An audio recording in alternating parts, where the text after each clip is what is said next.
তোমার না রবের সাথে বন্ধুত্ব ছিল? তুমি না মোনাজাতে ফুপিয়ে ফুপিয়ে কান্না করতে আর বলতে, হে আল্লাহ, আমি তোমাকে ছাড়া আর কাউকে চাই না। তাহলে এখন কেন তোমার রবের সাথেই বিচ্ছেদ? তুমি না তওবা করেছিলে? তুমি না আল্লাহর জন্য সব ছেড়ে দিয়েছিলে? তুমি না বুঝতে পেরেছিলে তোমার আসল ঠিকানা কোথায়? তুমি না মুমিন হতে চেয়েছিলে, ইসলাম মেনে চলতে চেয়েছিলে? ভুলে গেছো? আবার কেন পাপে জড়িয়ে গেলে?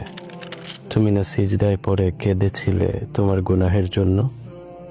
তাহলে কেন আবার দুনিয়ার ধোঁকায় পড়ে গেলে? তুমি কি হেরে গেলে তোমার নফসের কাছে? আল্লাহর প্রিয় হতে পারলে না? বারবার শয়তানের ফাঁদে পা ফেলছো?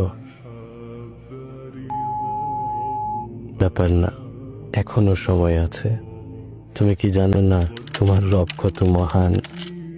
তিনি অপেক্ষা করছেন তোমার জন্য, তোমাকে ক্ষমা করার জন্য।